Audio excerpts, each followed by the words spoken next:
Yannick Jadot, bonjour. Bonjour. Merci d'être avec nous. Ça tombe bien, vous êtes député européen. Europe Écologie Les Verts, Yannick Jadot, l'un des leaders de la mouvance verte au Parlement européen. Et voilà qu'Emmanuel Macron, la France, propose comme commissaire européen Thierry Breton. Est-ce que ce choix vous convient ? Ça va être difficile, encore une fois. On a eu la question des conflits d'intérêts avec Sylvie Goulard. Thierry Breton est, jusqu'à encore probablement aujourd'hui, président d'Atos. C'est une grande société. Il est nommé président non exécutif. Oui, c'est une société du numérique qui touche des subventions européennes, qui est un des leaders, d'ailleurs, européens sur les supercalculateurs. Encore une fois, avec des subventions européennes. Et dans son portefeuille, qu'est-ce qu'on a ? Le numérique. Donc on va avoir un souci de conflit d'intérêts, y compris, j'ai cru comprendre que Thierry Breton était encore actionnaire de son entreprise, donc il va piloter le numérique, les subventions publiques, notamment qui vont à son entreprise dont il est actionnaire. Donc ça risque probablement d'amener à un redécoupage de son portefeuille, de commissaire européen, qui va réduire la capacité de ce commissaire à agir sur le numérique essentiel, sur la politique industrielle. On a un besoin extraordinaire. Parce qu'il a un portefeuille très large. Enfin, il a un portefeuille très large. Marché intérieur, défense, espace, politique industrielle, numérique et culture. Absolument. C'est un portefeuille qui a parfois été contesté par le Parlement européen en disant comment on peut s'occuper avec efficacité d'autant de dossiers. Et puis Thierry Breton, c'est aussi une conception de l'économie. Thierry Breton a été un des acteurs de la privatisation des autoroutes. On sait à quel point c'est un scandale. C'est une rente absolument extraordinaire pour les sociétés autoroutières. Il a redressé France Télécom aussi. Il a redressé France Télécom, mais il a été aussi à l'origine d'une pression sur les salariés qui a continué avec le patron suivant de France Télécom, qui a amené, on le sait aussi, à des suicides. Donc, si vous voulez, on est dans un moment où on a l'impression que pour construire l'Europe de demain, on prend encore les vieux réflexes libéraux de potentiels conflits d'intérêts où l'intérêt général... C'est un homme qui connaît le public, qui connaît la politique, qui connaît le privé. Oui, mais un homme d'expérience. C'est un homme d'expérience, mais quand, encore une fois, par exemple, sur la question des autoroutes, on voit à quel point c'est un scandale, ça a été un cadeau de dizaines de milliards donnés à des sociétés autoroutières au détriment de l'intérêt général, au détriment des automobilistes, au détriment des contribuables. Mais c'est vrai que... Est-ce que vous lui reprochez d'avoir doublé le chiffre d'affaires d'Atos en 1 an ou 2 ans et les effectifs? Tant mieux d'avoir favorisé l'emploi. Tant mieux qu'on 122 000 salariés aujourd'hui. Tant mieux qu'on ait des industriels en qui France. Réussissent. Tant mieux, non, on s'en réjouit. Si ils réussissent, absolument. Après, faisons attention à ce que quand on devient responsable politique, et c'est un secteur absolument essentiel, ces responsables politiques ne soient pas, encore une fois, suspectés de conflits d'intérêts. Vous voterez contre ? Et puis le grand sujet, mais je sais pas, on va l'auditionner. Est-ce que vous voterez contre on va l'auditionner. Vous savez, pour l'instant, vous n'avez pas décidé. Le Parlement européen a une grande capacité à auditionner. À poser des questions, on verra quelles sont les réponses. Donc vous ne savez pas aujourd'hui si vous voterez ou non. Je regrette profondément que sur un grand portefeuille comme celui-ci, on n'ait pas choisi, y compris quelqu'un qui ait une vraie inclinaison. Vous préfériez Michel Barnier. Vous préfériez Michel Barnier. Incontestablement. Michel Barnier est un grand serviteur de l'État. Michel Barnier, on a ce point commun aujourd'hui, les écologistes et les gaullistes, qui est de considérer que l'intérêt général, l'intérêt du public doit primer sur tous les intérêts particuliers. Nous avons aujourd'hui, et nous convergeons sur l'idée qu'il faut une grande politique industrielle européenne. On est en train de se faire tailler des croupières par les Chinois, par les Russes. Notre Europe est complaisante vis-à-vis d'Erdogan, de Trump et de tous les autres. Mais justement, Thierry Breton est un homme d'expérience et qui connaît tout ça. Il nous faut une grande politique industrielle, mais pas la politique industrielle du passé. Il nous faut la grande politique industrielle dans l'automobile qui va nous faire la voiture qui pollue peu et qui consomme peu pour le pouvoir d'achat des automobilistes. Aujourd'hui, ce que je défends avec un certain nombre d'économistes, c'est l'idée d'un grand plan d'investissement européen. L'argent coûte rien aujourd'hui pour les États sur le très long terme. Nous pouvons isoler nos logements. On a 7 millions de passoires énergétiques, autant de Français qui vivent dans une précarité énergétique. Un grand plan. 1000 milliards d'euros en 3 ans. On en est où? Rien. C'est ce que vous proposez. On continue. Oui, vous proposez où, comment, quand, avec qui? Mais Vous êtes bloqué sur cette idée? Aujourd'hui, on est bloqué par des gouvernements qui pensent que le grand projet de civilisation du 21e siècle, c'est 3% de déficit budgétaire. Il faut faire sauter cette barrière de 3%. Quand on emprunte à 0%, voire à des taux négatifs à 30 ans.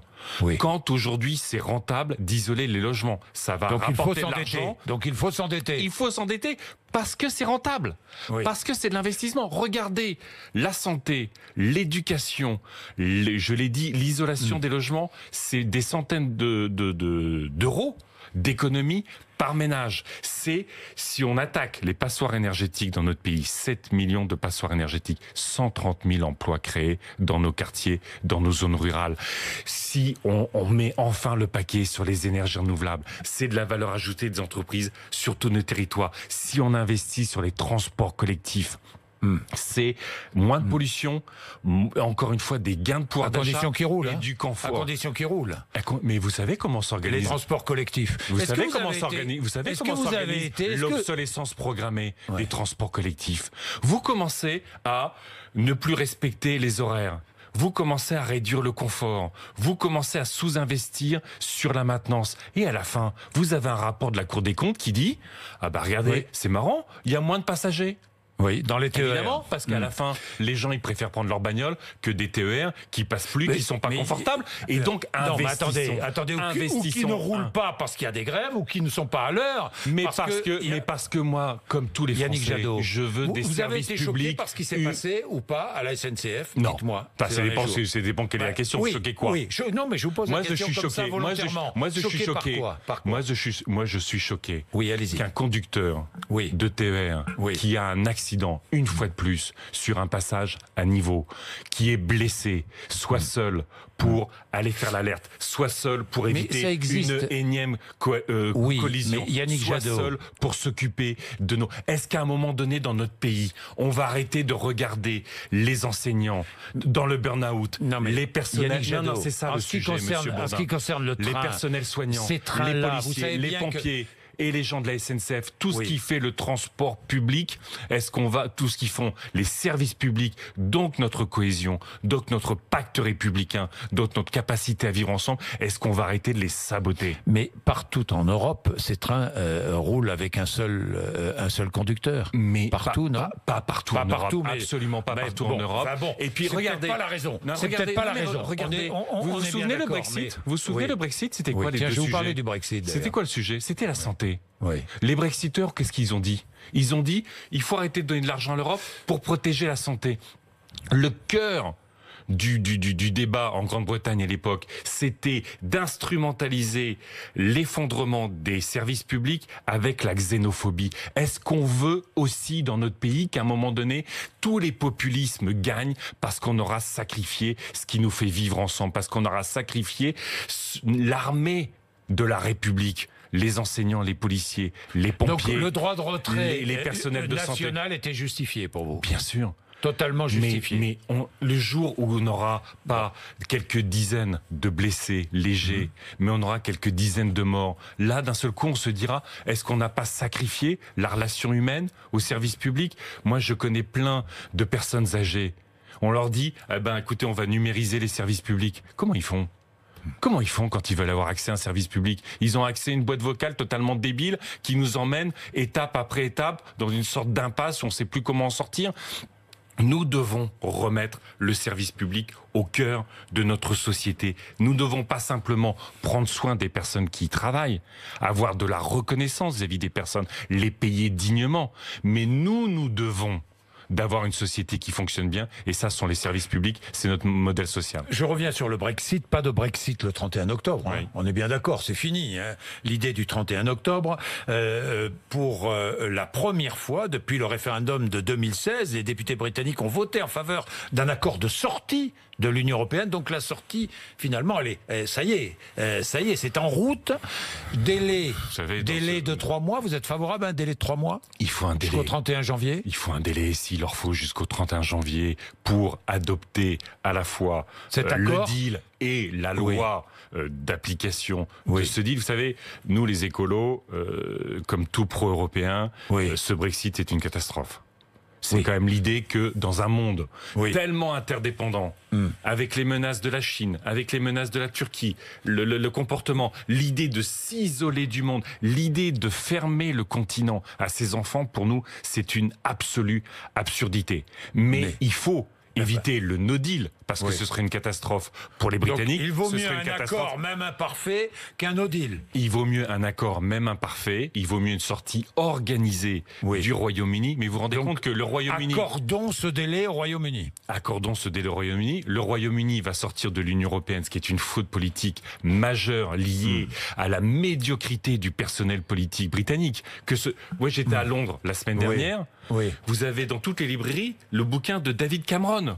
Celui qui, pour de basses intérêts au sein de son parti, a organisé ce référendum. Et puis vous avez en face Corbyn, qui n'a jamais su s'il était pro-européen ou anti-européen, qui lui-même a construit cette sorte de lassitude absolue, cette incapacité du Parlement à, au fond, prendre en main la démocratie et l'intérêt général.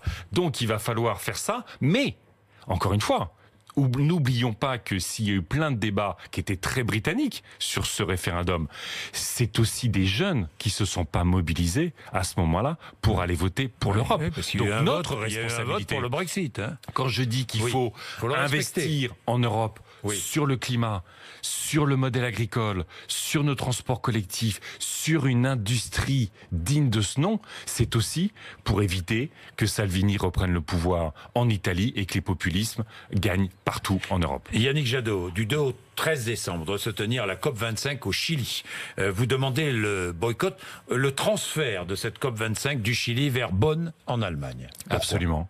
Vous vous rendez compte que c'est quoi la lutte contre le dérèglement climatique ? C'est un projet de paix, c'est un projet de justice sociale, c'est un projet qui doit se faire avec les citoyens. Aujourd'hui, quand vous regardez les rues à Santiago, ça ressemble à la dictature de Pinochet, avec des chars et l'armée dans les rues. Vous avez... Le régime n'est pas tout à fait le même. Non, j'ai dit ça ressemble. J'ai dit ça ressemble. Mais on sait à quel point Piñera, qui est le patron du Chili aujourd'hui, est nostalgique de cette période-là. On sait à quel point la constitution chilienne n'a pas rompu avec les années Pinochet. Et vous avez des citoyens qui, là aussi, comme souvent, là, c'était pas sur la santé, même s'ils contestent la privatisation de la santé. C'est un pays qui privatise tous les services publics. Là, c'est sur la question du transport collectif. Donc, en fait, l'idée, ça serait quoi ? Qu'on aille négocier la survie de l'humanité, la protection de la planète, dans un pays protégé du peuple par des chars.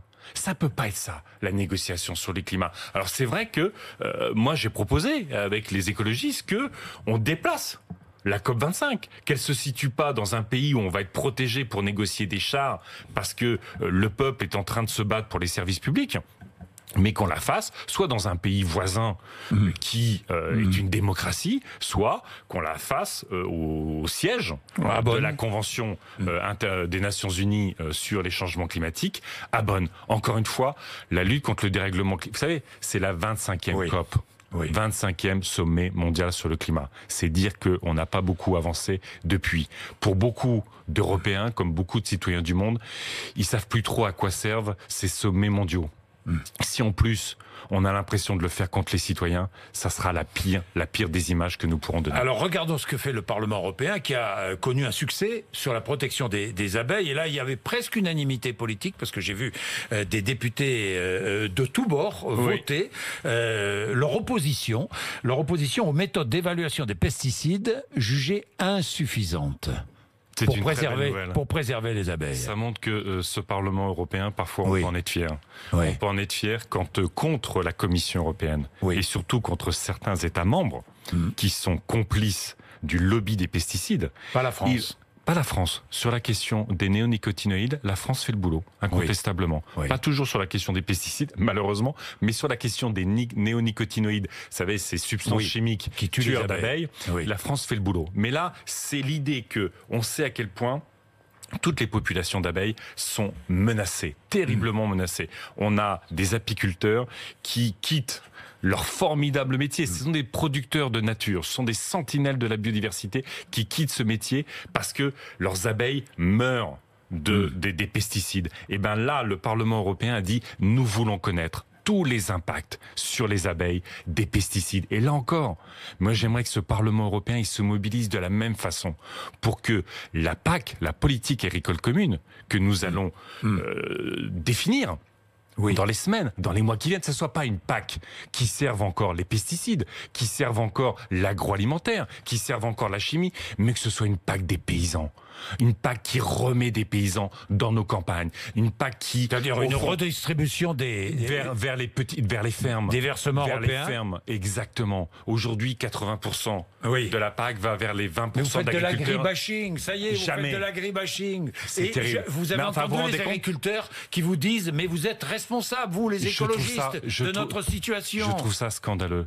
Vous avez vu, j'imagine, le film de Bergeon avec Guillaume Canet, Au nom de la terre, qui raconte un suicide d'agriculteurs. C'est quoi ce suicide? Ce sont quoi les suicides d'agriculteurs? C'est le surendettement, c'est l'intensification, le productivisme, l'isolement de ces agriculteurs. On propose exactement l'inverse. Et quand j'entends maintenant certains responsables de la FNSEA commencer à dire, elle n'ose pas le dire parce que c'est un tel mensonge, mais commencer à laisser entendre que les suicides des agriculteurs ce serait à cause des écologistes, je trouve ça scandaleux. Le suicide des agriculteurs, c'est ce modèle que nous finançons avec l'argent public. 50% des paysans dans notre pays ont disparu en 20 ans. Ils disparaissent parce qu'on leur dit « faites toujours plus, endettez-vous toujours plus, mettez des pesticides ». Moi, je veux aider les paysans. Moi, je les aime. C'est pour ça que vous paysans. voulez une redistribution des aides. Ben voilà, parce que justement, nous, on veut un revenu décent pour les paysans. Ce modèle que défend Madame Lambert, ce modèle que défend malheureusement ce gouvernement et tous les lobbies des pesticides, c'est un modèle qui fait que 40% de nos paysans n'ont pas 350 € par mois pour vivre. Moi, le modèle, et on était à Strasbourg avec les paysans, d'autres paysans, ils disent « aidez-nous à aller vers le bio ». Aidez-nous à sortir des pesticides, aidez-nous à avoir un revenu décent. Et nous sommes heureux de cette transformation agricole que les écologistes portent avec nous. Et ben pour protéger les abeilles, pour protéger les paysans, notre environnement, notre eau et nos finances publiques, franchement, il y a une autre PAC à faire. Alors, directive européenne sur la rémunération sur les contenus que produisent les artistes, les journalistes, diffusés sur Google, Facebook et autres plateformes. Google, Facebook ne veulent pas payer. C'est scandaleux. C'est scandaleux, mais en même temps, c'est malheureusement dans la situation un peu prévisible. Si on ne réduit pas le pouvoir extraordinaire qu'ont acquis les GAFA, notamment mais comment Google, réduire ce pouvoir? Il y a des réflexions et nous y sommes partisans sur le découpage de Google. Google, c'est le système d'exploitation. C'est par exemple Android ou Chrome pour l'Internet. C'est le moteur de recherche, Google News, pour tout ce qui concerne l'information. Ce sont les applications. Donc au fond, Google, il tient tellement tous les bouts du système qui se fait de l'argent sur tout, sans jamais rien payer. Ils ont acquis une telle position de force que personne n'ose les attaquer. Google, comme les autres, c'est seulement en Europe 9%. Mais j'ai vu que le sur les gouvernement sociétés, français quand les entreprises françaises, c'est plus de 3 fois plus.